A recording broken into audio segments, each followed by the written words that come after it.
Hello, this is Wil van der Aalst, and it's a great pleasure to talk more about, I think, two very interesting tools, Cortado and OCPQ. So OCPQ stands for Object-Centric Process Query. And the bigger theme of what they will talk about today is that if you do process mining, it is very important to keep the human in the loop. Of course, with process mining, we want to support a data-driven approach.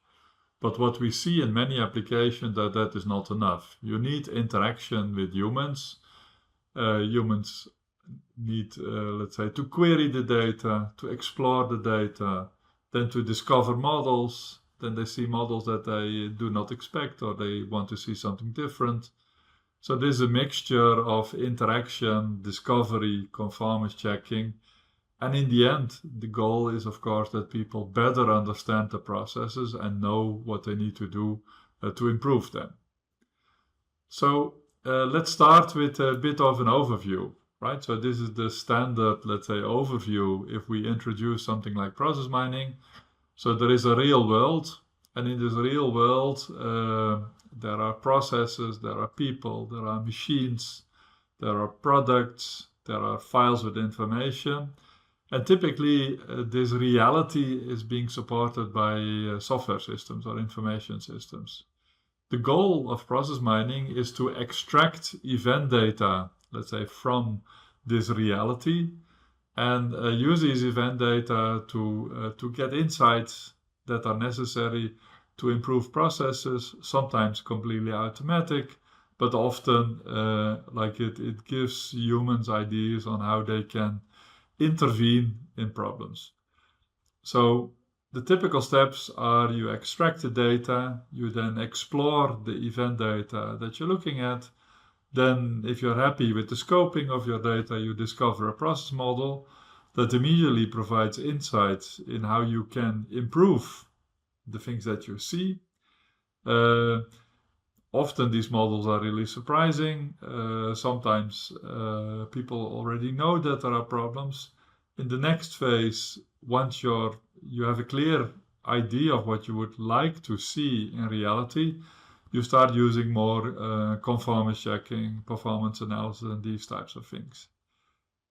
If you are a very mature organization and you have been applying process mining for some time, and your processes are under control, you can go to advanced topics where you are combining process mining with machine learning and AI to automatically intervene in your processes and to counteract, let's say, all the problems that you see. So this is a very broad overview. That's not what I would like to talk about today, but that is to provide a bit of the setting. The first let's say, topic that we'll talk about is querying. So querying event data is already something that is very challenging, but as process mining is moving from case-centric to object-centric, this is becoming increasingly important. So classical process mining is limited by the fact that you are just looking at a single process. You are fixed on a case notion. Even then it is difficult to query your data. But if you are dealing with object-centric data, where in some application you may be dealing with customers, with suppliers, with products, with orders consisting of multiple items, multiple shipments. Per order there may be multiple invoices. So this is a real complicated reality that you cannot capture in a single case. Often, people are still reducing things to, let's say, a single case in such a way that you can apply classical process mining techniques. There is nothing wrong with that, but we are now moving to the next stage. So OCPQ is one of the tools. It was developed by Aaron Kuster, and he is a PhD in the Process and Data Science group at RWTH Aachen. The other tool that I would like to talk about is Cortado by Daniel Schuster. Daniel finished his PhD, let's say, last year. It is a very interesting PhD thesis because it combines different things that allow users to interact with process mining input and results. I will explain this in more detail later. As I mentioned, Daniel finished his PhD last year, and he now started, let's say, his own small process mining company. He provided the tool that is still case-centric, but makes it very interesting and easy to interact with process mining results, but also the input data. So this is the topic that we would like to look at today, and the unifying theme is, let's say, human in the loop. So both in querying and using tools like Cortado, there is this constant interaction between, let's say, people and the data, the models, in such a way that they get a better understanding of what is really going on. Okay, let's start with Cortado. As I said, developed by Daniel Schuster, where he was supported by several other people. Cortado, you may know that, is let's say, a type of coffee. I call it somewhere in between an espresso macchiato and a cappuccino. But in this case, it represents a very interesting process mining tool that allows interactions with the user. So this, let's say, slide is providing an overview. So normally if you do process discovery, you just load your event data, you push a button, and you discover a model. The only interaction that you have is that you may set a parameter. For example, I would like to filter out infrequent behavior. In Cortado, the types of interactions that you may have are much richer. So you decide on what are the trace variants that need to be included. You can also see that by including certain variants, your model, let's say, degenerates, and you will immediately see that. It is not only possible to select variants, it's also possible to select fragments of traces. There are multiple, let's say, ways in which you can inject domain knowledge, and the goal is that you use this domain knowledge to steer the discovery process. Because we all know this experience that if you just have a process discovery tool and you push a button, you often get like a process model that is reflecting the data, but it may be underfitting, or it may, let's say, also include behavior that you don't want to be included in the process model. Using Cortado, you can deal with these things. So one element is user guidance. The other element, which is very different from, let's say, traditional discovery, is that when you do discovery, you can again use the process model as input. And that's what you see here at the bottom. And so you don't start just from event data, you start from a process model, and you combine this event model, this process model with event data to get a better model. Note that in Cortado, you can also edit your process model. So you can change the process model and then seek immediately the confrontation with the event data, see which parts of the event data are then conflicting with how you would like to see the model. What you can also do is that you can, I don't know, discover a process model based on the frequent variants. And then after having, let's say, the core model, you start adding, let's say, different variants one by one. And in such a way, you are extending your process model in a controlled way. In all of these phases, it's very important to visualize both the process model, but also the different variants that you're looking at. And Cortado is doing precisely that.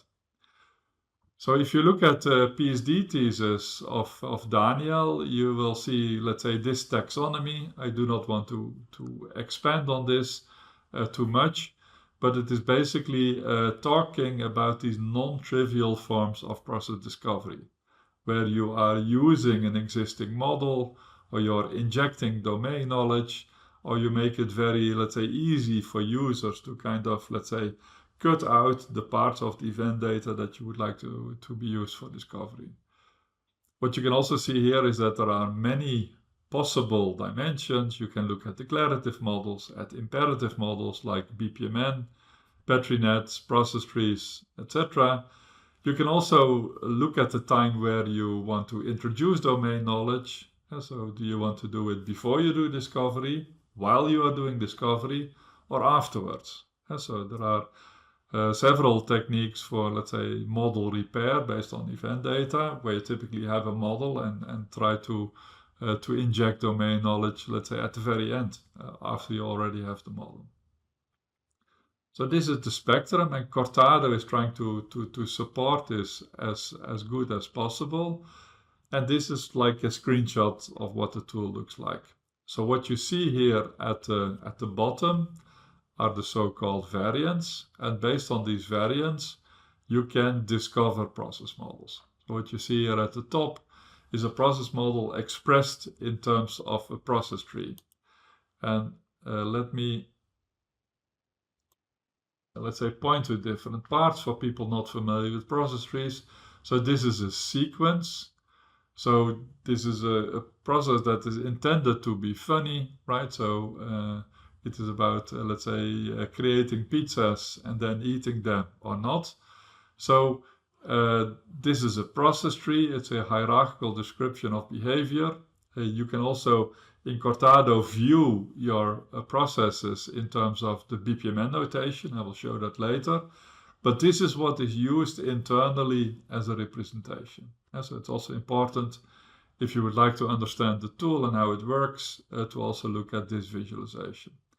So, as I said, the process model that has been discovered here on these traces starts with creating a pizza base. It ends with cleaning the kitchen. In between, there are these two sub-processes. So in this sub-process, before clean kitchen, we either do nothing, right? That's represented by let's say, the empty activity, always named tau by convention. And the X means a choice. So here we have the choice between doing nothing or eating the pizza. In this sub-process, we are, let's say, looking at concurrency. So there is no ordering relationship. Things happen independent of each other. So we can add cheese or not. We can add tomato or not. And we can add salami or not. There is not a fixed order. And all of these toppings are, let's say, optional. So I can create a pizza with just cheese on it. But I can also create a pizza with tomato and salami on top of it. And at the end, I'm either eating the pizza or immediately go clean the kitchen without eating it. So to show the whole data being used here in Cortado, like I can increase, let's say, the lower part of the screen. So what you now see is you see all the, let's say, different variants. You see that some are very frequent. So at the top, you see, let's say, almost 5,000 variants. If you go to the bottom, for example, the last one is only happening, let's say, 27 times. So this is the data that is used as input, and you can clearly see it's case-centric. So in total, I believe we have 2,000 cases. And for every case, we have a sequence of activities. So in the model that we were just looking at on the previous slide, this is basically discovered on the whole data set. So what Cortado allows you is not to just discover a model based on the whole data, but I can now also look at the successful executions of this process. So here I'm now focusing on all the activities where we are actually eating the pizza. Let's call that a success. So we look at these 6 variants. So the ones with the arrows that have a length of 6 activities happening in a particular sequence. These are all the executions where we are eating the pizza. Note that we have 3 toppings. So in total, there are 3 times 2 times 1. So 3 faculty possible combinations of that. If we select these, as you can see here, we can say discover the initial model, and then we find this model. So this model is by selecting the successful executions. And this looks, let's say, very, let's say, convincing, because we get exactly the behavior that we want. So we start with pizza base, at the end we do eat pizza followed by clean kitchen. And before eating the pizza, we add the 3 toppings, but this can happen, let's say, in these 6 possible ways. So we can first add cheese, then salami, then tomato, and in total there are these 6 possibilities. So that's the, let's say, the model that we discovered based on these successful executions. At any point in time, you can click on editors and you can also have a BPMN view. So this will be, let's say, more familiar to many of you. So we start with pizza base, then we add the 3 toppings. It can happen in any order. Then we eat the pizza and then we clean the kitchen. This is typically much easier to understand. But in the internal computations, in the background, always, let's say, process trees are being used. So what I now could do to show other capabilities of Cortado, I could select these 2 variants, right? So pizza base, add tomato, add cheese, clean kitchen, and pizza base followed by add cheese, add tomato, and clean kitchen. So I add these 2 variants next to the model that we already have. And now I can say add the variants to the model, and then the model is extended. So we take as input a model and these 2 extra traces, and we create a model that allows for this behavior. So at first glance, this looks very good, right? Because now in all of our data, we always add cheese and add tomato. There's not a fixed order. Add salami is optional because we have these 2 variants where we are not adding any salami. And the pizza has become optional because in these 2 variants that we selected, we are no longer eating the pizza. So this model looks good, but it's also imprecise because this allows, for example, to add cheese and add tomato and then eat the pizza. And we never have seen that behavior in the data. It's also possible that I add all 3 toppings, also salami, and in the end, I'm not eating the pizza because I'm choosing this branch where I skip eat pizza. So the model allows for much more behavior than what we have seen in the data, but it is guaranteed to allow for the original behavior in the model and the new, let's say, 2 variants that we have added.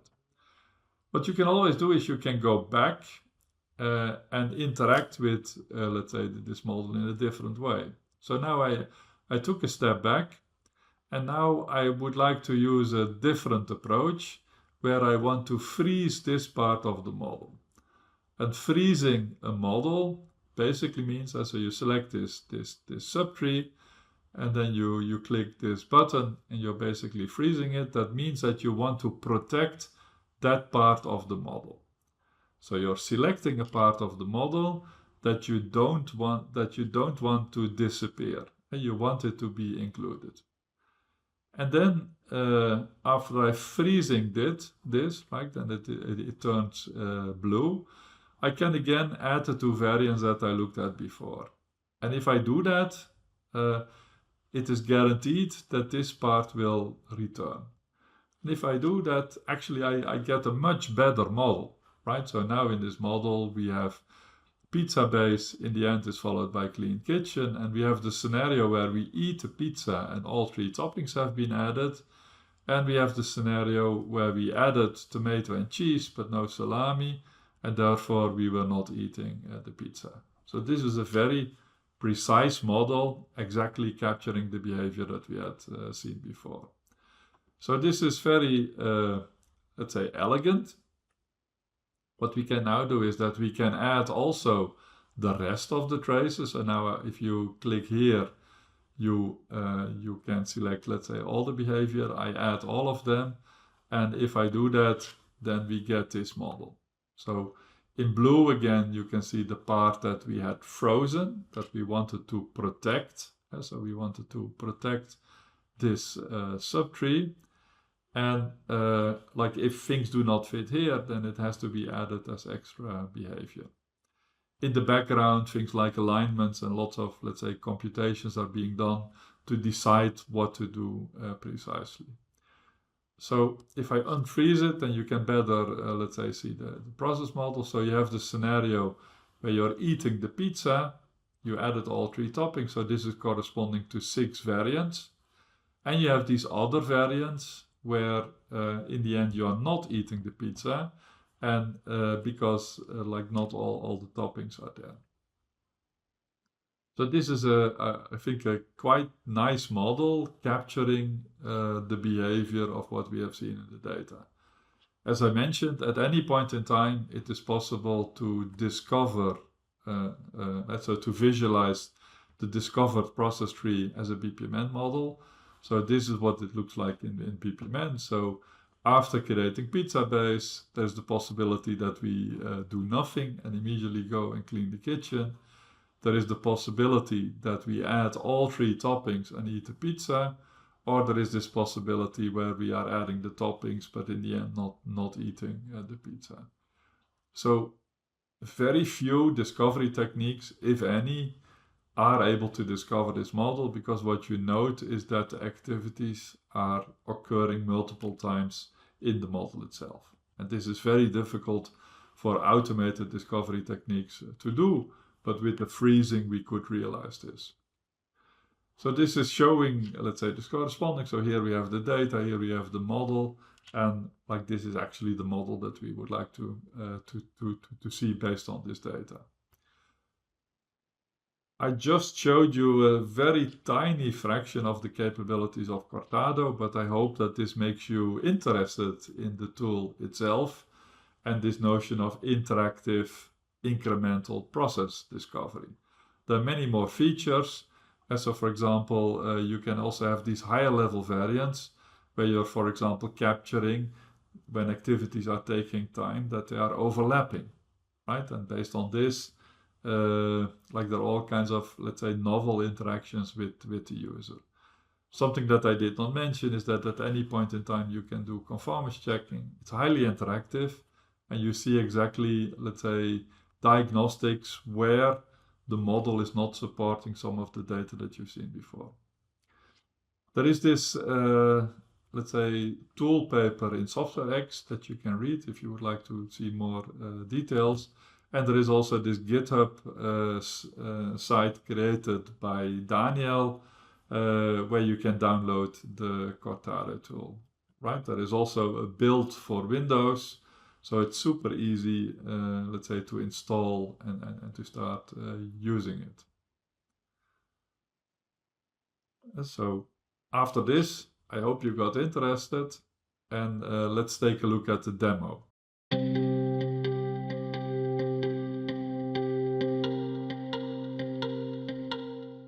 So I just started the Cortado tool.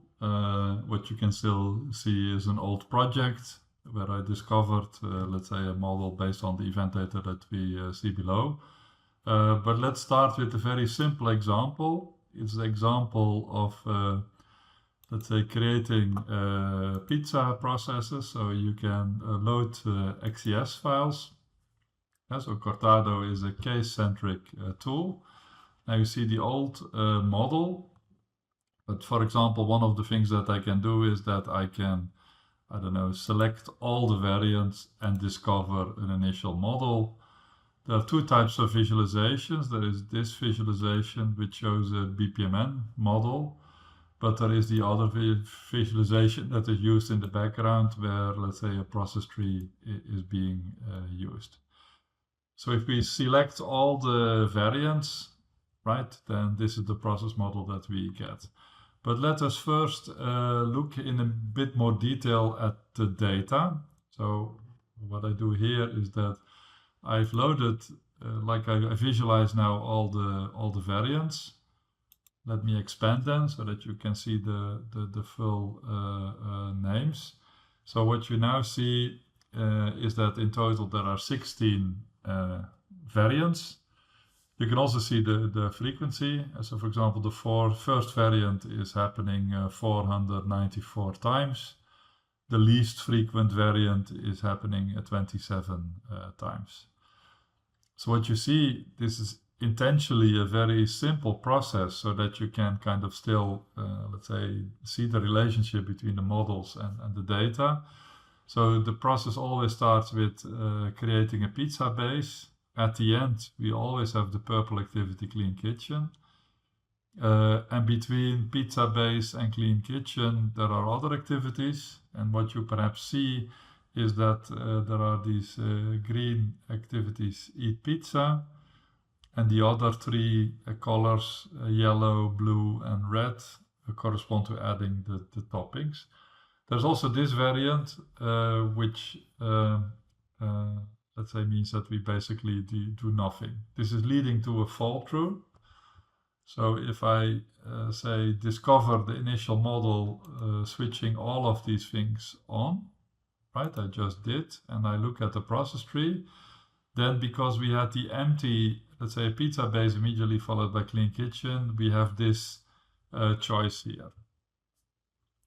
So due to elegance, let me go back and remove this variant and let's say discover again an initial model, make it smaller. So what you now see is that this fall through has been removed. But let's first take a look at the example. So this example, if we do a conformance check, is fitting the complete data. And note that there is here a button conformance check. So we can do a conformance check and it already computed that all of the 2000 instances are all fitting, right? There are 2000 cases and there are 16 variants. To be familiar with this process tree notation, so what we see is we have a sequence here. It always starts with pizza base, it always ends with Clean Kitchen. At the end, there can be an eat pizza activity before Clean Kitchen, but it is optional. So this cross means that it's a choice, and this tau, these smaller activities with the tau in them, they are corresponding to, let's say, skipping, doing nothing. So it shows that we have pizza base, this part in the middle, and then we may eat a pizza or not, and then we clean the kitchen. This is an AND. Right? So this means that after pizza base, concurrently, there is no fixed ordering between these three subprocesses. And in each of these subprocesses, we can add a topping or not. So there's a choice between doing nothing or add cheese, the choice between doing nothing, add tomato, a choice between doing nothing and add salami. And this part can be done in any order. So what we can clearly see, conformance checking also supported this. This is completely supporting, describing so all the traces, all the variants in the event log are possible. And as I mentioned, at any point in time, I can switch to a BPMN view, and this is probably more readable, let's say, for most of you, right? So we have pizza base. Then concurrently, we have adding the toppings, but we can bypass each of the adding activities. Then we synchronize here, and then we do nothing, or we eat a pizza. So this is, let's say, the model that we would get using, let's say standard discovery. So if I say discover initial model, we are, let's say, using the inductive mining algorithm by Sander Leemans, what are used in the background without any noise filtering. Let me switch back to the process tree view because it's important that you are familiar with this. So this process allows for that you skip all the adding activities and then in the end eat the pizza. That's clearly a variant that we did not see. So we can eat a pizza without any toppings on it. That was not supported by the data. We can also add all of the toppings and then not eat the pizza and clean the kitchen. And so if I now look at the data again in more detail, right, what you can see is that the model that I just showed is able to describe all of these variants, but also many more. And so what we see in the data is that eat pizza it does only happen if all three toppings have been added, right? if one of the toppings is missing, so for example, we just have salami and cheese and no tomato, we do not eat the pizza and clean the kitchen. So this is not captured, let's say, by standard discovery techniques, because this requires, if you want to model this properly, that you have, let's say, multiple activities with the same label.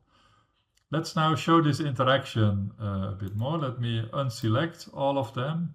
And now I'm just selecting the successful cases, the successful variants, where we are actually eating the pizza.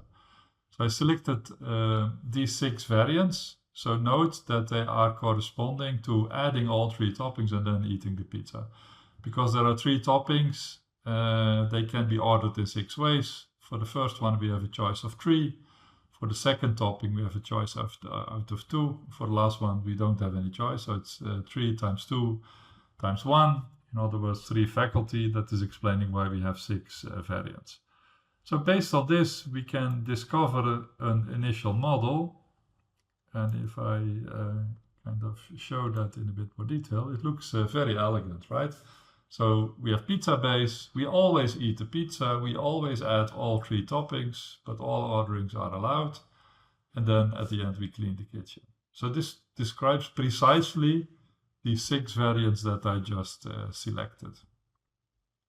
So let's now show another capability, because what I so far showed is just like selecting variants and then discovering a model. Suppose that we would like now to add variants without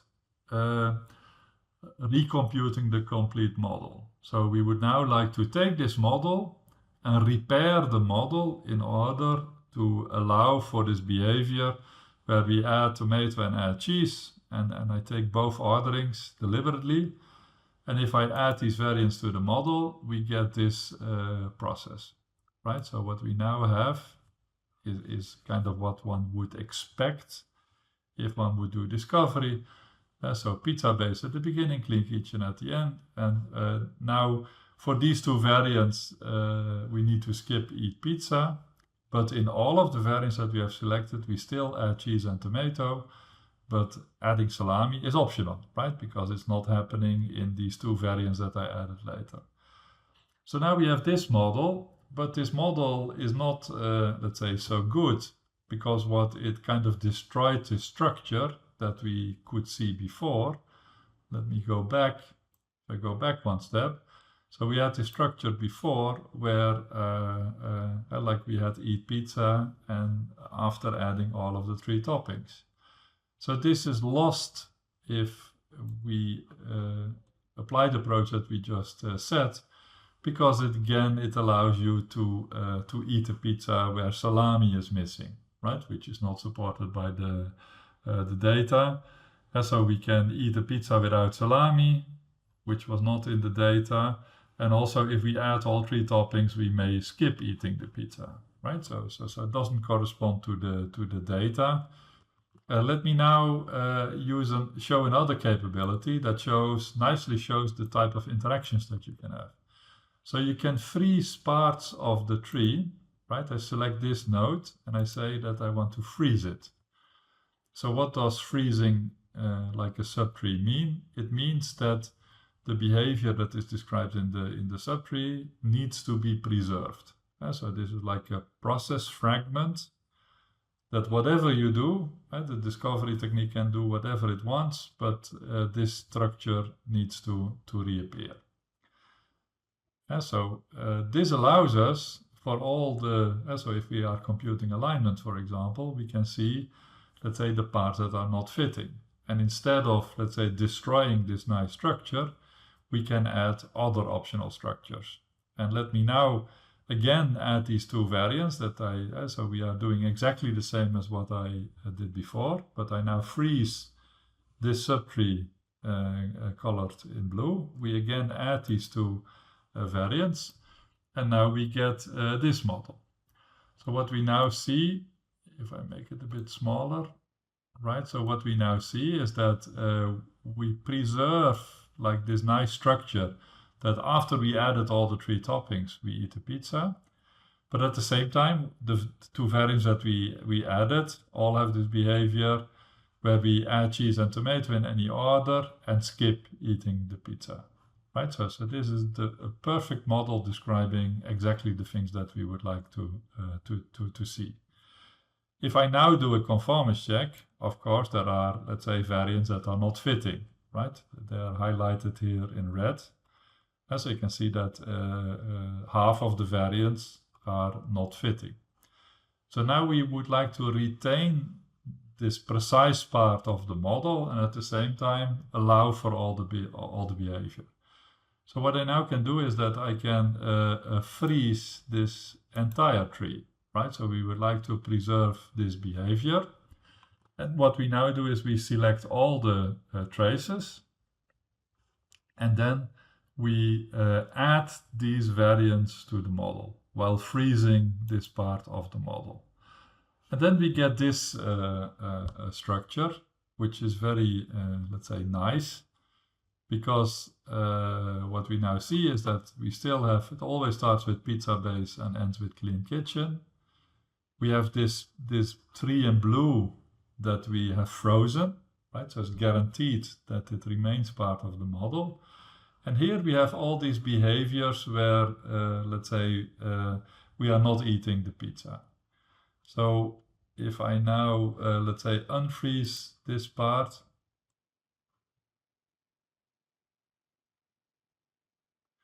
right, now you can see the colors, and now you also see that, for example, add cheese is happening twice, right? And using a normal discovery technique, that would never be possible. So we have a fully fitting model that is much more precise than the model that we had seen before, right? I can make it a bit smaller, the bottom part, so that you can better see it, right? And it also nicely illustrates, let's say, the notion of process trees. I can again, of course, show the BPMN view, and then it looks like this. And so we start with pizza base, clean kitchen. We either do nothing. We have this scenario where we add all 3 toppings and then eat the pizza. And we have these, let's say, behaviors where we are forgetting, let's say, to add a topping. So now you can see that the model is much more precise than the model that we got in the beginning, where we were simply selecting the traces and discovering the whole model, right? I can show that to you again, right? So if we now discover again an initial model, we now see that again we have this.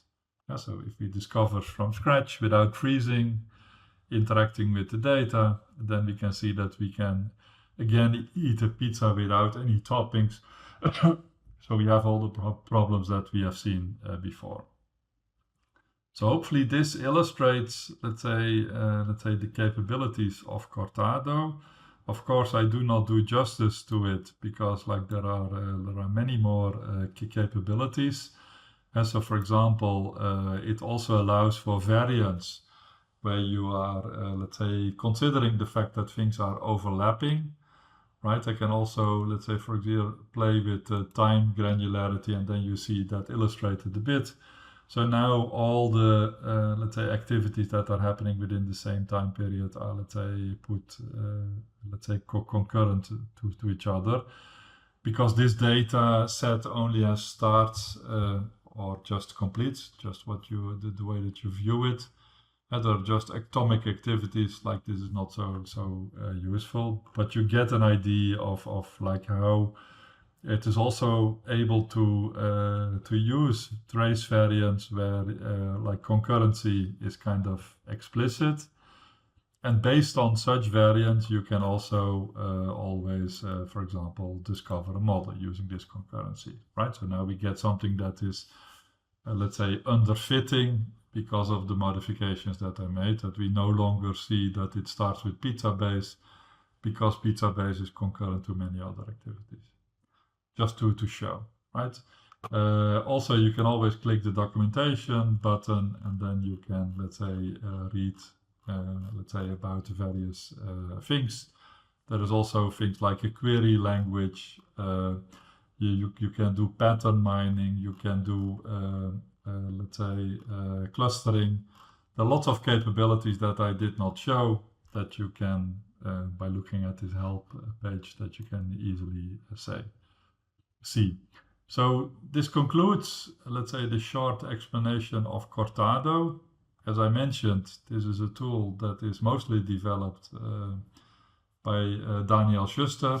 I think it's a remarkable, let's say, PSD project where like all the different techniques that he worked on have all been integrated in a single tool that really, let's say, encourages user interaction.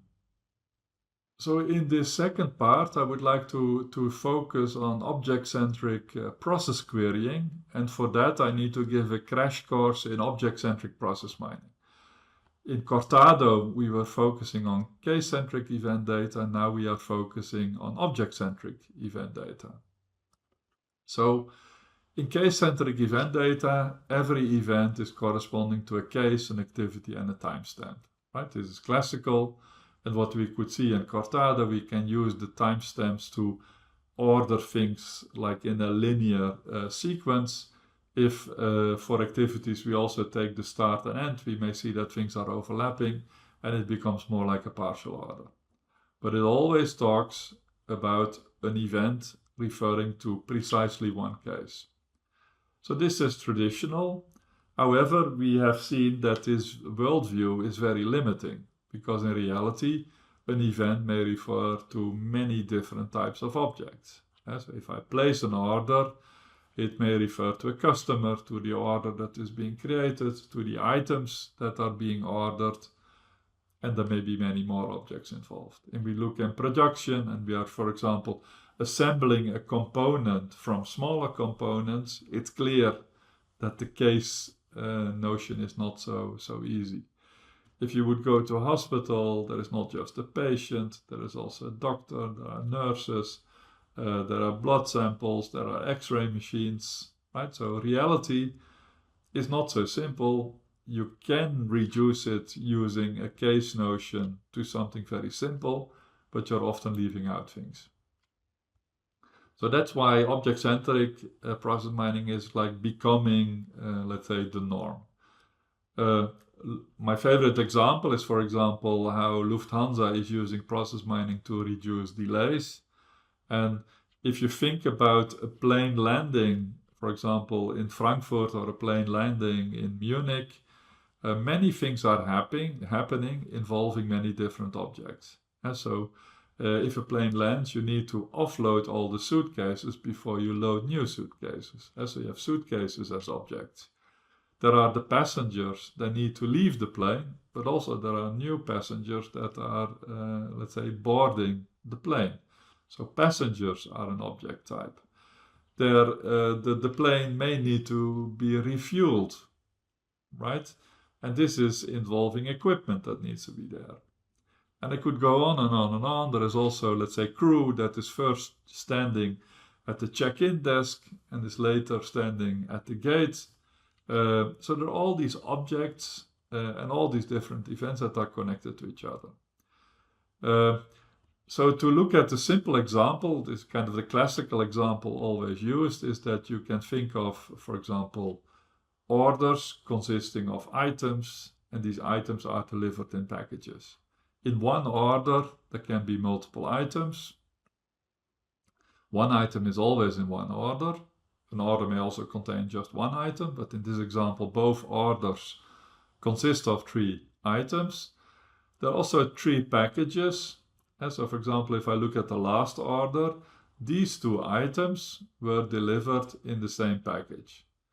But if you look at this package, then you see that this package contains an item from the first order, this iPhone, and this controller from the second order.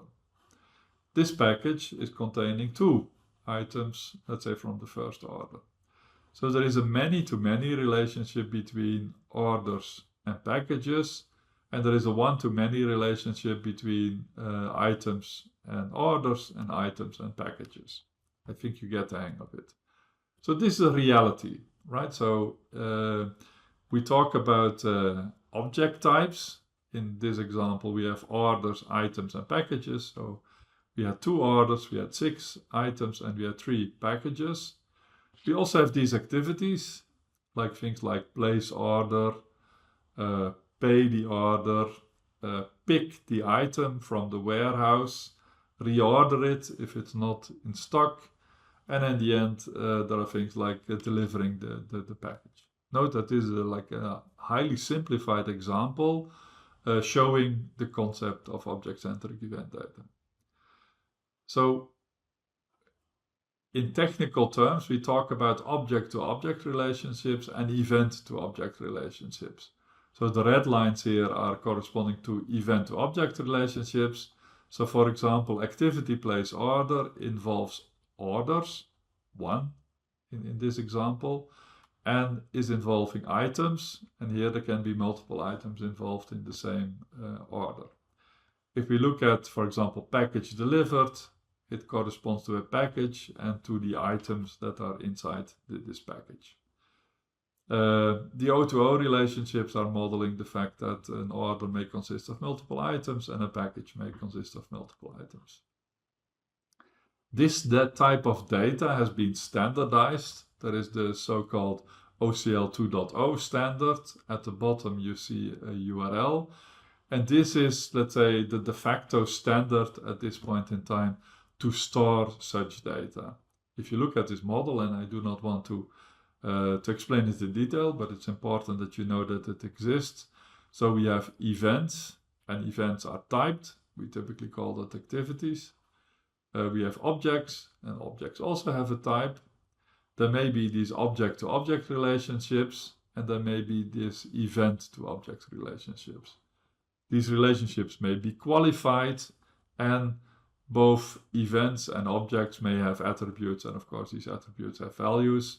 Events also have a timestamp, and object attributes may change. That's why you also see this connection here. It's not important, it's just that you get that you are aware that these things exist. If you would apply classical process discovery, what you would see is that you would see, okay, we can discover the flow for orders, we can discover the flow for items, and we can discover the flow for packages. This is using traditional process mining. But the step before this is that I have flattened my event data. And so look at, for example, place order. There were 2000 orders, so 2000 times an order was placed. But because an order may consist of multiple items, in this example on average approximately 4, we see here that place order happens 8,000 times, right? Because we are tracking items instead of orders. So you can see that the same place order event is replicated here for every item in it. Here in total there are almost 1300 packages. Like here is a nice sequence if you focus at the package. However, if you look here at package delivered, you can see that it happens 8,000 times. But there were only these almost 1300 packages. And again, we have replicated here events in order to describe the flow of the different items. So in object-centric process mining, you try to avoid, let's say, these problems, right? You want to have one integrated model, and you do not want to see these distortions. The distortions that I'm highlighting here are called convergence. That means that something that happened only once is replicated multiple times, leading to misleading diagnostics. There are also other, let's say, problems like divergence, but it is not the talk to expand on this in detail. In general, these distortions are a real issue. The way to handle this is that you kind of bring data back and you go back to the original frequencies. For that, you need to have so-called variable arcs that you see in this example, and then you can fold the different, let's say, flows of objects into one integrated model. So this kind of picture reflects the idea of object-centric process discovery. You would like to discover one model that is describing multiple types of objects and also their interaction with each other. This is not the topic of this talk, but it's important to understand why object centricity is so important. From a practical point of view, there are three main advantages. The first advantage is that using object-centric process mining, you no longer have to go back to your source systems. That's an important, let's say, a factor. Before, if you use case-centric process mining, each time you change your question, you may need a new case notion, and you need to go back to your source systems and extract the data again.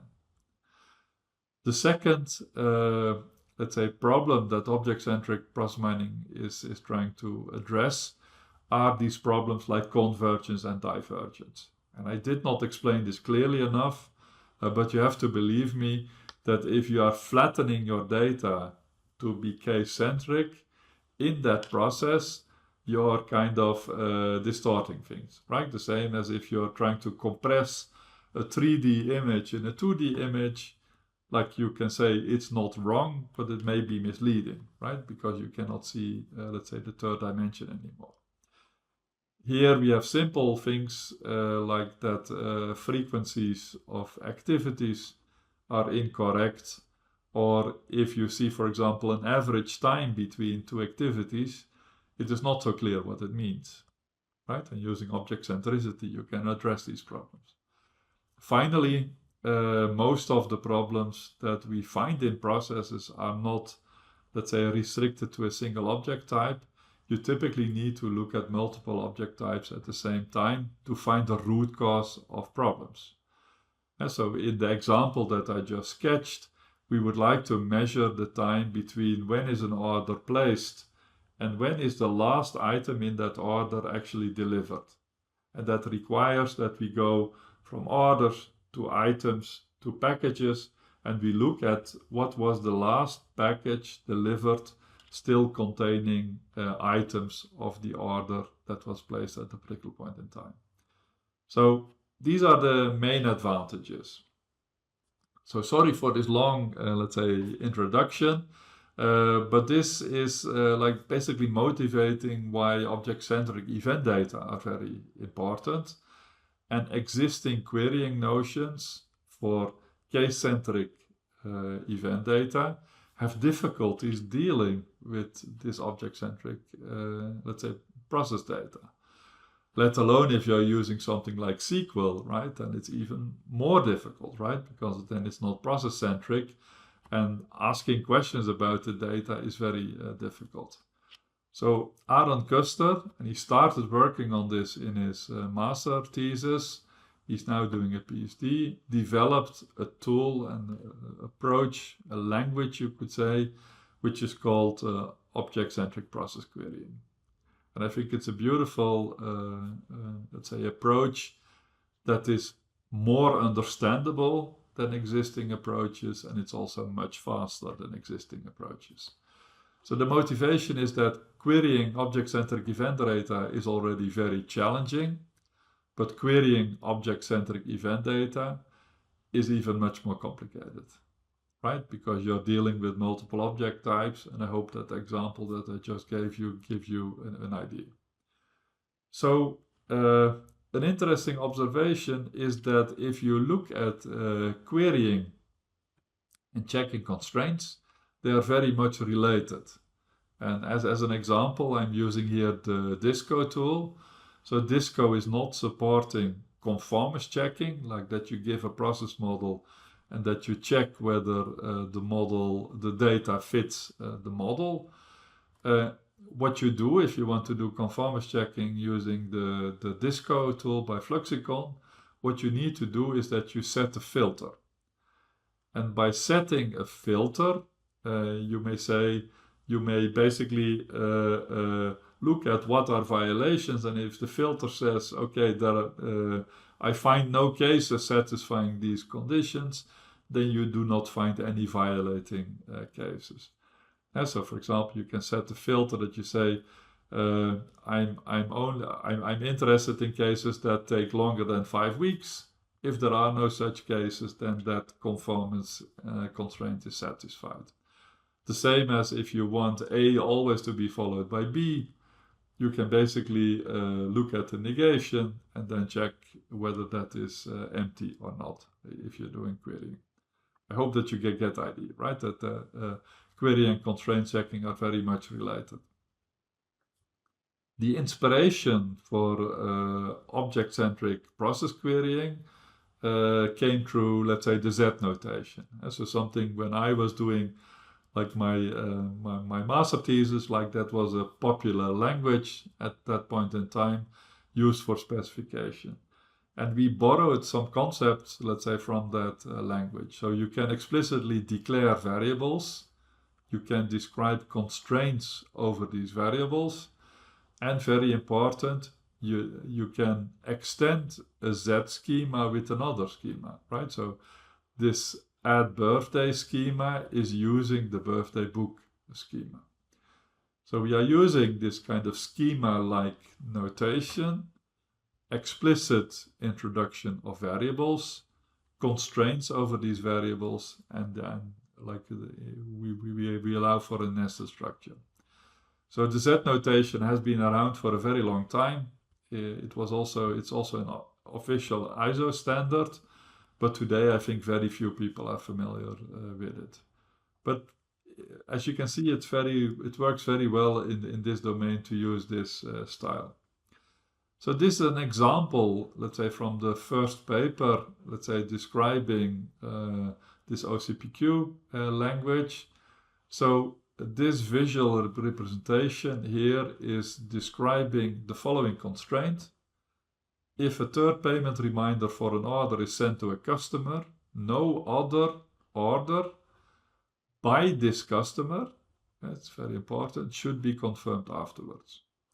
So in natural language, at first this sounds very simple, but it's actually a very complicated query. So here, this is described, let's say, visually. You do not know the concept yet, but I will walk you a bit through it in such a way that you kind of get a bit of a feeling how this works. So O1 is an object referring to an arbitrary customer.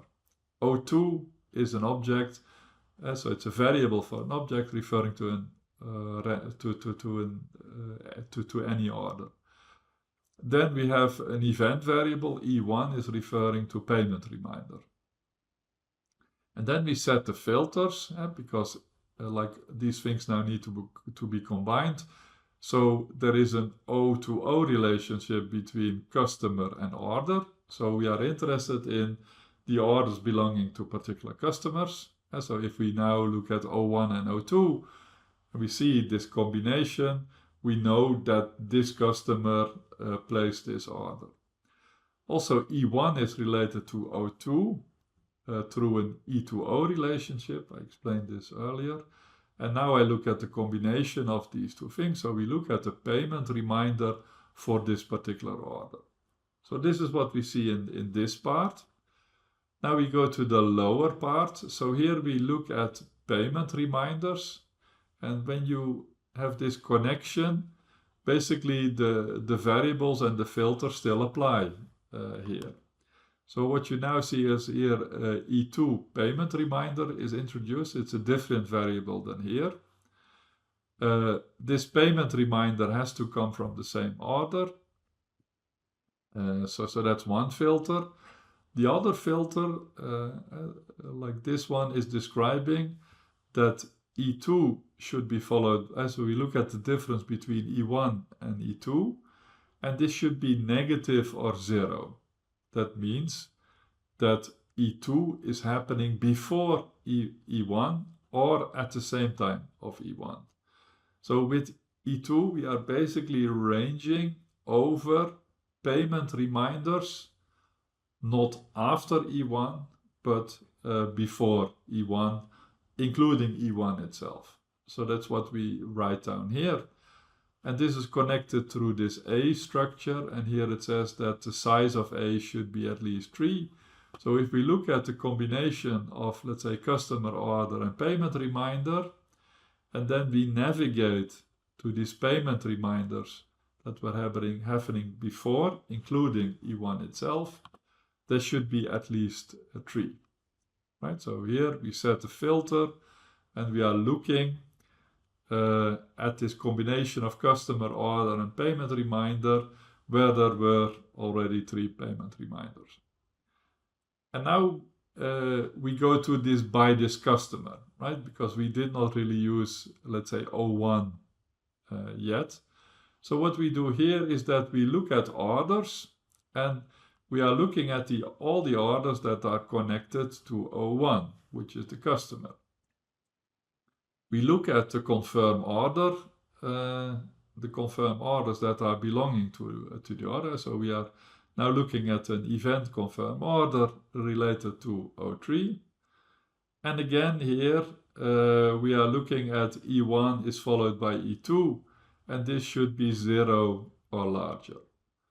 Right, so here we are looking at, let's say, events that are happening after the time of payment reminder. Here we were looking at events before, let's say, this last payment reminder. And now, so this is what is undesirable. And now we write a constraint, so b is equal to 0. So given this combination of customer orders and payment reminder, we don't want there to be any children, so any orders that have a confirm order after, let's say, this time of E1. So that's what you see here. And now you also realize that in natural language this looks very easy, but it's actually there are lots of the hidden design choices and things that are not clear from the sentence at all.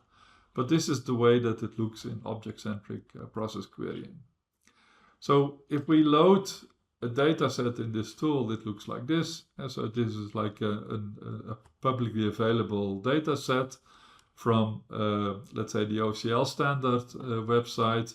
So there are 21,000 events, 10,000 objects. These are the event types, these are the object types. Like using OCPQ, you can, let's say, explore this. So you can look at an object or event, and then you can look at its neighbors. And so here you can now see this graph-like structure of the data. I can also zoom in. And so this was the graph that I got it by looking at this order. And you can see that this order is connected to specific events. And it's connected, let's say, to let's say, certain items and products, etc. So this whole data set, although it's relatively small, let's say, for our kind of applications, for, let's say, explaining and demoing it, let's focus on just orders and items, right? So we have orders and items. You can see the variables that they have. These are the event types corresponding to orders. So you have place order, pay order, etc. And events have many more, let's say, possible, so items have many more possible event types related to them. And again, you can also see the frequencies. So hopefully you get a bit of a feeling for the data. And in OCPQ, I can, let's say, describe something like this, right? So we have a variable orders, we have a variable items. We look at an event place order, an event package delivered, and now we relate these things, because if there would not be a filter, we would look at all combinations of all orders, all items, all place order events, and all package delivered events, right? That would be in the many millions if we would do that. But we set a filter that like this place order event should be related to this order. This package delivered event should be related to this item. And like O1 is related to O2. So it is an item that belongs to this particular order. And now I write a constraint, and I'm looking. So for all the combinations of orders, items, place order events, and package delivered events, of all of these, in total there are 8,000 of them, we look at the following constraint, that E1 should be followed by E2 within 4 weeks. And so within 4 weeks, we should E1 is followed by E2. And this is almost always satisfied. That's why the box is green.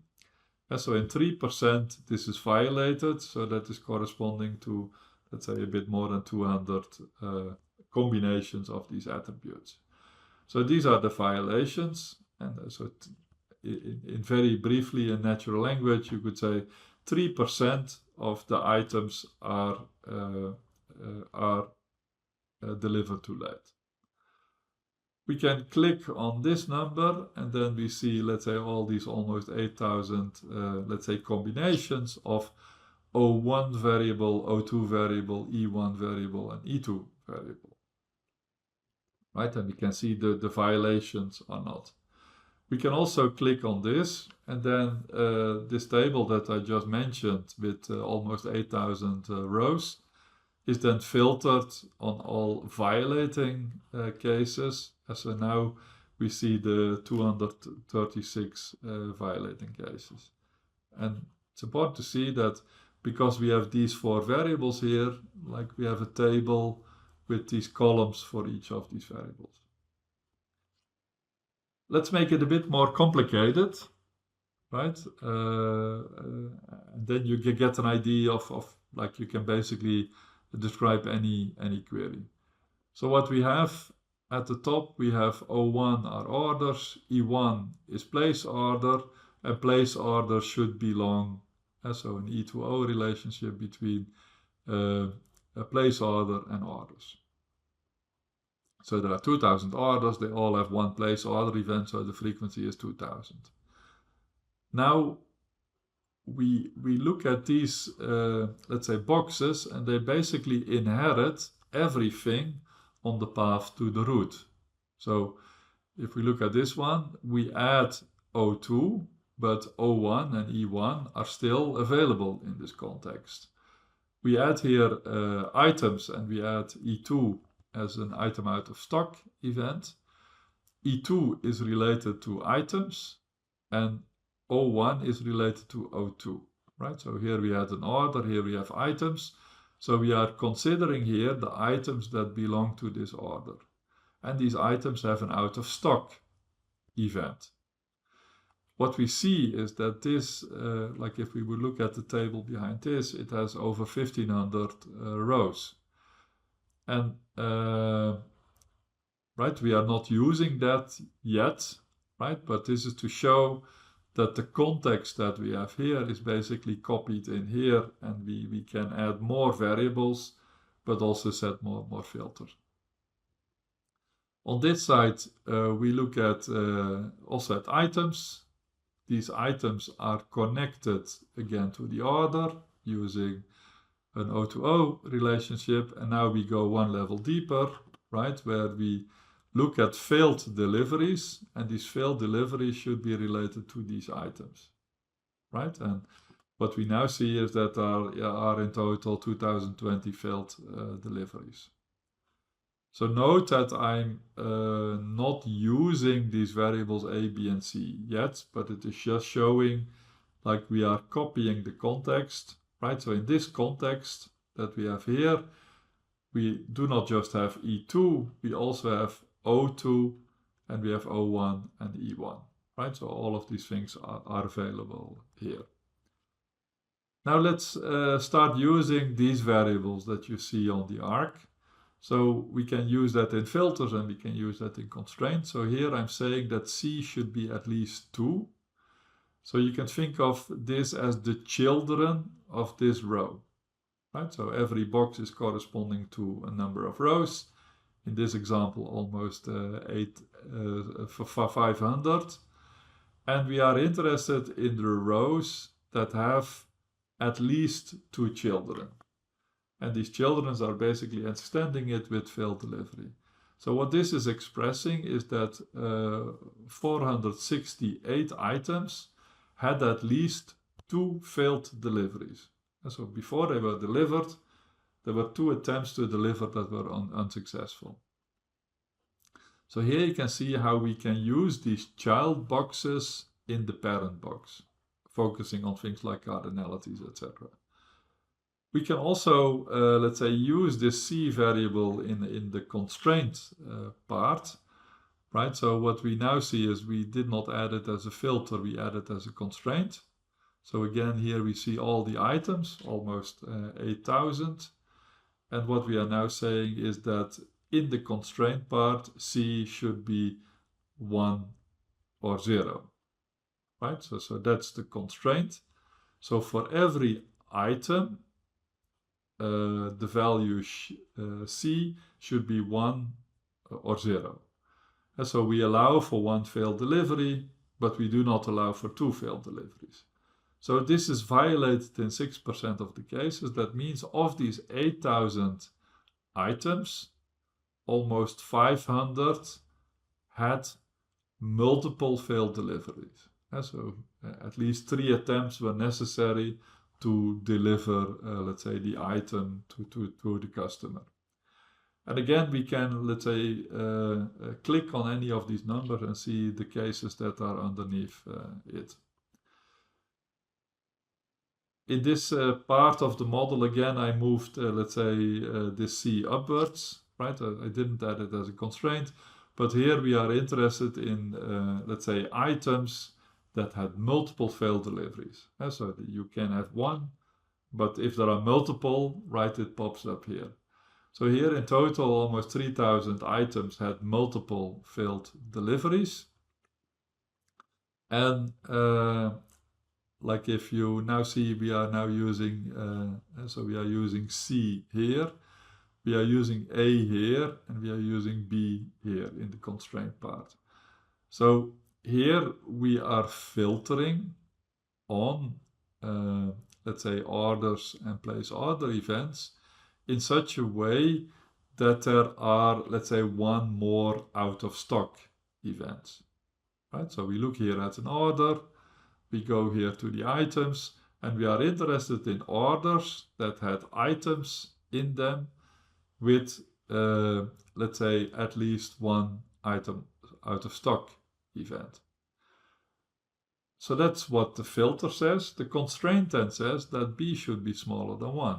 And remember what this part was. So we had these 300 items that had, let's say, multiple failed deliveries. And now we are interested in, it is okay that an order has 1 of such items that had multiple failed deliveries, but now like an order cannot have multiple, or an order should not have multiple items that have multiple failed deliveries. That's what we're describing here.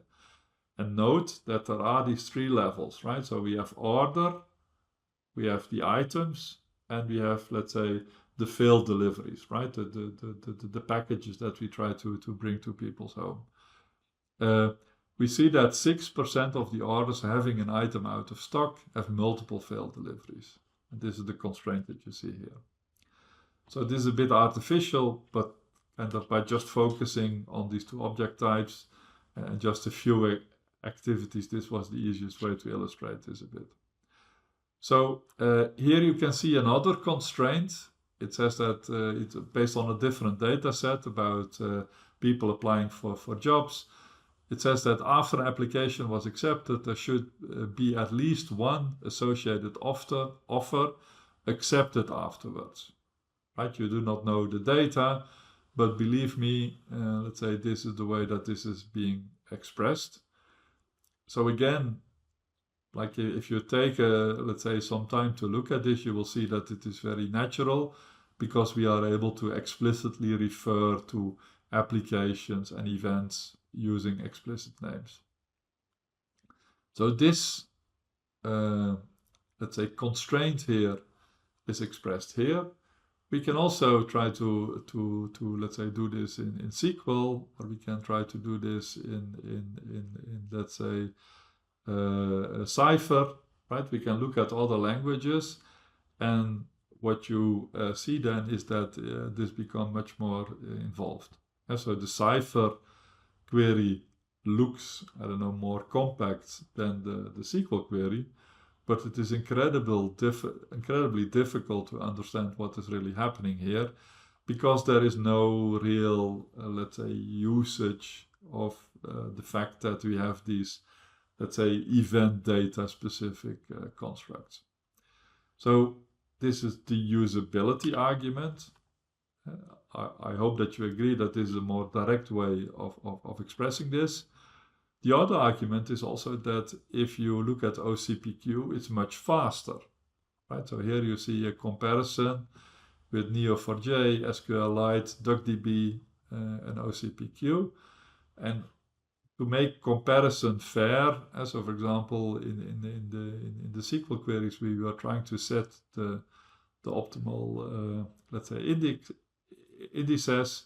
We were also, let's say, loading already the database completely into memory to make the comparison as fair as possible. But what you can see is that OCPQ is able to answer, let's say, all of these different questions much faster. Note that this is based on one of the bigger BPI challenge logs, right? So it's something like this is not a small data set, this is a huge data set, but we are able to let's say, respond, let's say, in the order of milliseconds to certain queries. So the reason to use, let's say, this approach is like you can express your queries in a more natural manner. That's one, let's say, big advantage. Another big advantage is that using this technology, also the queries, let's say, can be executed much faster, as long as the data fits into memory, right? Because it has not been optimized, let's say, to cover with the. There have actually been extensions to distribute this over a grid, but that's not something that's being used here.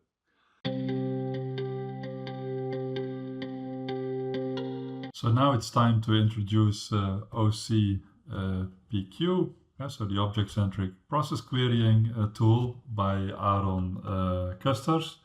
So let me just, I installed it already, let me just start it. So when you start it, you need to select, let's say, an object-centric event data set. So OCPQ is able to load the different, let's say, formats of the OCL 2.0 standard. So the default standard for, let's say, loading object-centric event data. I load, let's say, a publicly available dataset on order management. I'm using here the JSON load. So the other formats are XML and, let's say, database formats, also graph-based formats. So that's not important. So it gets into the tool. What we now see is that we have 11 event types, right? This is dealing with handling orders, right? So you see activities like pay order, pick item, stuff like that. There are 6 object types, and you also see the, let's say, attributes that they have. So orders have a price, items have a weight, etc., etc. So in total, there are 21,000 events and 10,000 objects, right? So this is a relatively small data set, but not so small that you get an idea of the speed of things. You can explore the data a bit, right? So you can pick a particular object. So let's select this object, and then let's look at the distance, maximal number of neighbors. This is just an exploration tool, and then I can apply it, and you get an ID for the graph-based format, right? So we look at now all the neighbors of this order 990003, and we can see that the squares correspond to let's say, events connected to this order, but you can also see, let's say, the different items, etc. Right? So this is just like a small part of the bigger object-centric event graph. So this to get a feel for the data. Let's now build a query, right? So we can now say, let's throw delete. Let's create a new one. Let's call this demo, right? So we now have, we are now creating a new query. called demo, and we start by let's say clicking on this, and now we can select the different variables. So what we can now do is that we can select object variables. Let's say that O1 is an order. Then we can add another one. Let's say that O2 is not an order, but is an item.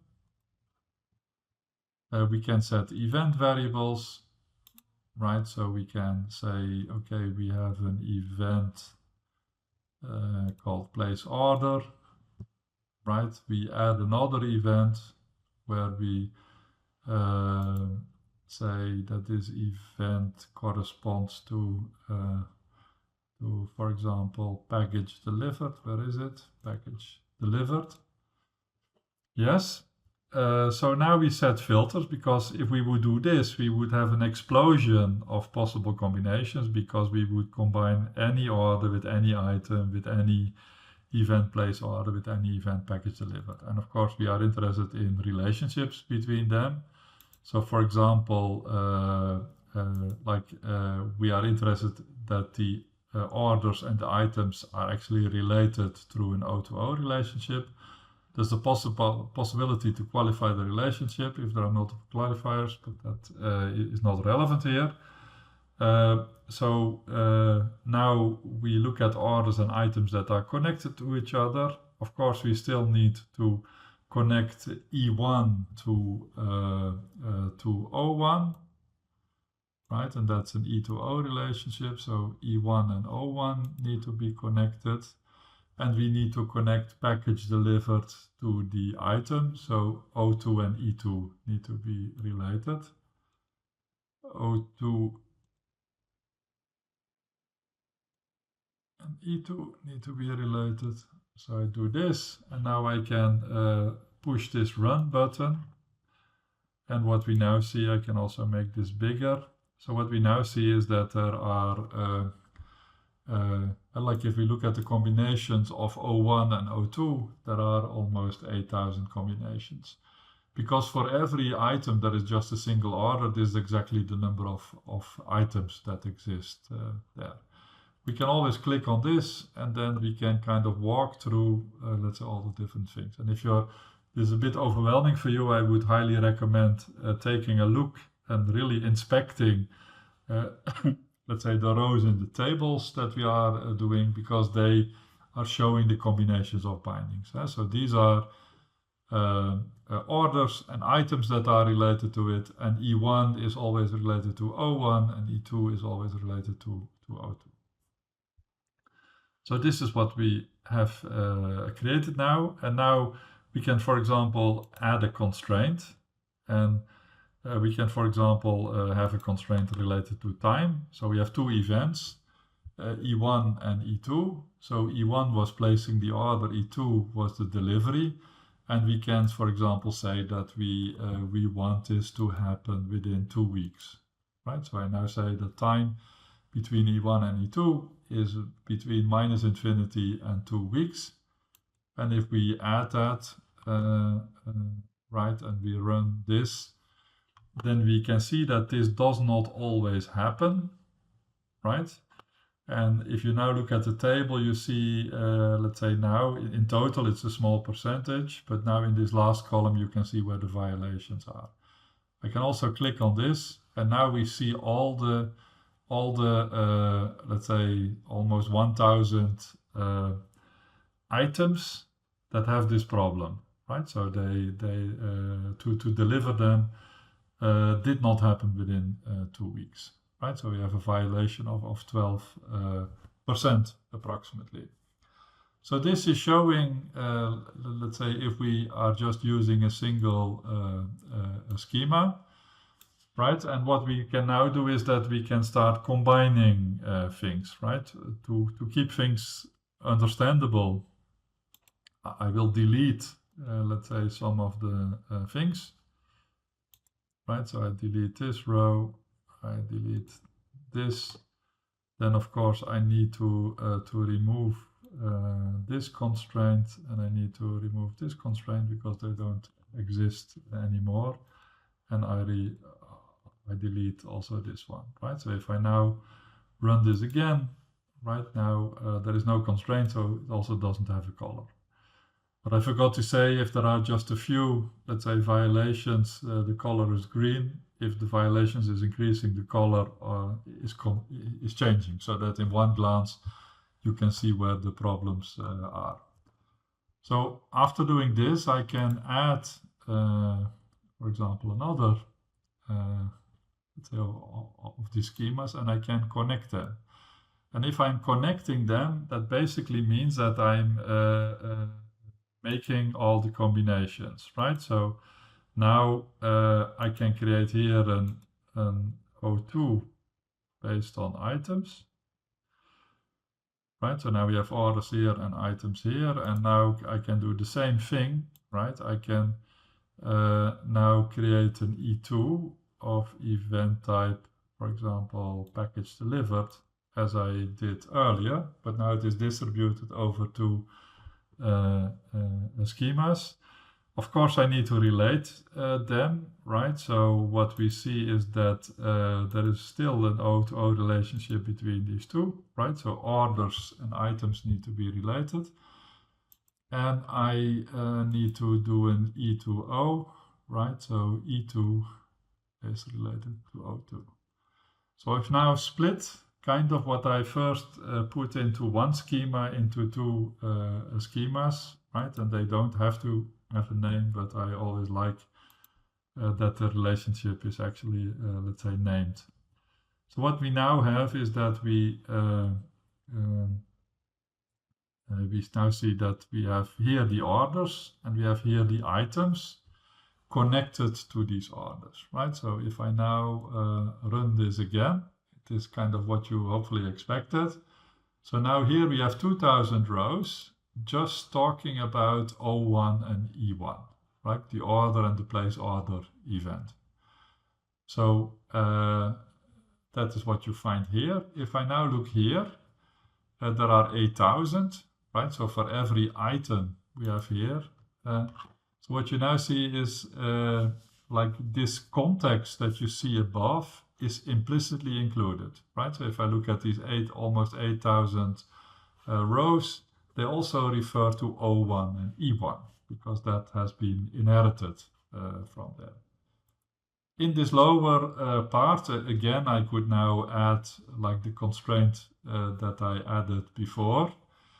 But for example, now I show that we can, so now every order is in this way connected to items. And now I can set a filter, right? That I can say that, so now I look at the child binding set size. So it was called A. So now we want to filter it that we are interested in all the orders that have at least 3 items in them, right? So now A is bigger than 3, so we are now interested in the orders that have at least 3 items in it. Note that this number, we now have 2000 orders, 8000 items, and if I now filter this, right, what you see is that this went down from 2000 to 1481, right? So we are restricting it here to, let's say, all of these, let's say, orders that have at least 3 items in it. Also, what you see is that the number of items went down, right? Because this connection, like there needs to be a parent on the other side.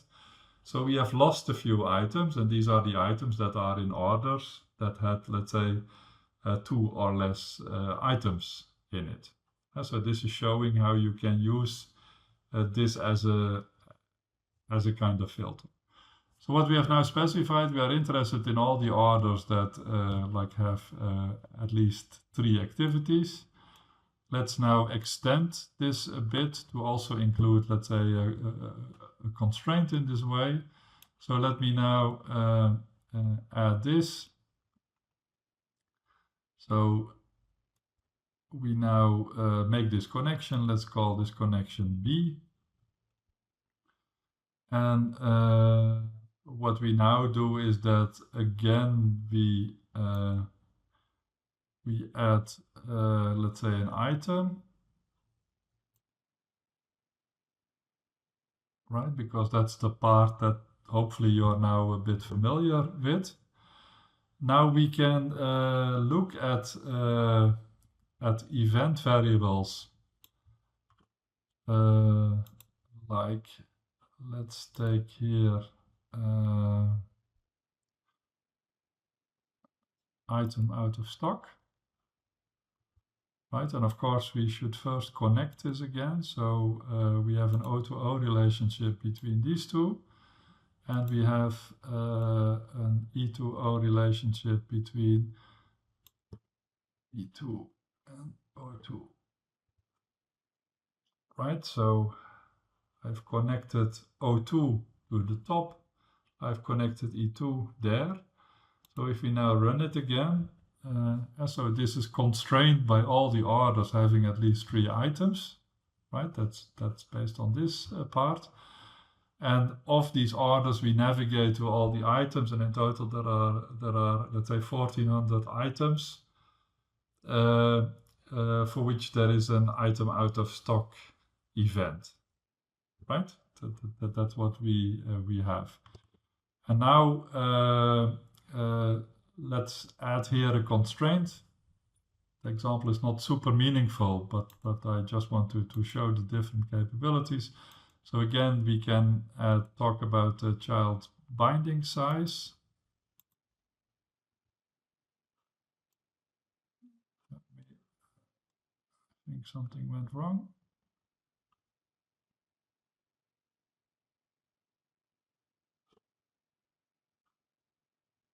Yeah.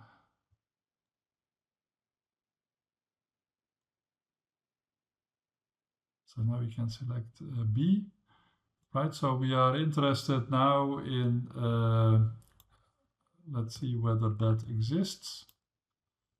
Right, so now we are interested in orders that where the B set of children is at least 2, right? So we are now looking at orders where there were 2 items that had an out of stock situation.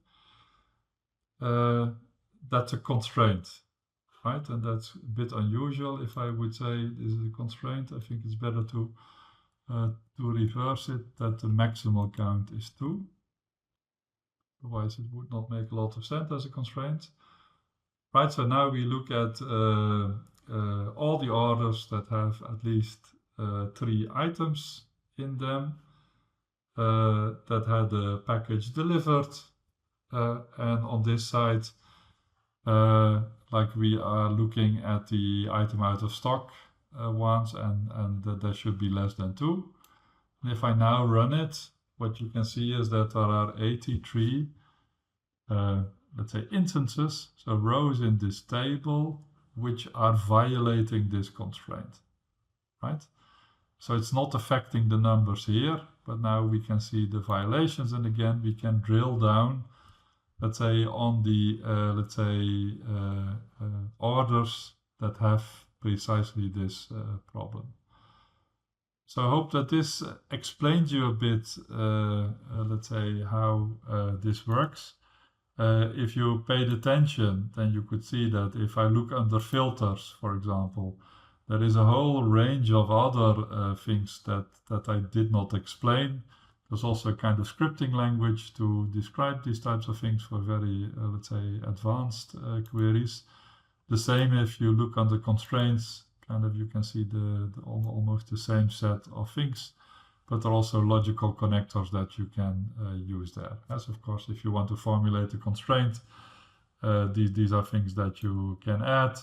You can also add connector gates connecting these things, I think, but that all goes too far. So why is this relevant? This is relevant because querying of object-centric event data is something that is very tricky, very difficult, much more difficult than if you're looking at case-centric data, where all the thinking in a way has been done before loading the system, although the view may be distorted. This is a topic that is, so to make this usable is a challenge. And also from a performance point of view, like experiments show that if you have a dedicated query engine to do these types of queries, you can be, like orders of magnitude faster than if you're using simple SQL queries or something similar. I hope this encouraged you to download OCPQ. And again, credits go to Arne Kusters, who developed this very interesting tool. So I hope that this gave some insights how to get humans in the loop. And so for querying, if people are using process mining, that's what they spend most on the time on, right? If they want to investigate a particular problem, right, you need to write these queries, and most users are unable to do so, right? So it's pre-packaged in dashboards. But to create these dashboards, you also need to use these querying languages. Using query languages is something that's very important and very time-consuming. So that was one element. The other element was like while modeling, while doing conformance checking, let's say it's very important to look at this interaction, human in the loop. So the overarching theme is, let's say, how to keep humans in the loop while doing process mining, either in the phases where you are preparing the data, in the phases where you are investigating a problem, but also in the phases where you are discovering a reference model, right? Or you want to investigate cases that are deviating from some, let's say, predefined model. As mentioned, Cortado is a tool that is still based on case-centric event data. OCPQ is based on, let's say, object-centric event data. Of course, in the future, it would be nice to look at solutions where, let's say, both of these, let's say, ideas are being combined to do, let's say, not just querying, but also discovery of object-centric process models in a much more interactive way than that we do today. Because today we set parameters and then suddenly there is a model that is often not satisfactory, and it is very important to give the user more control over discovery to get the insights that he or she wants. Thank you very much.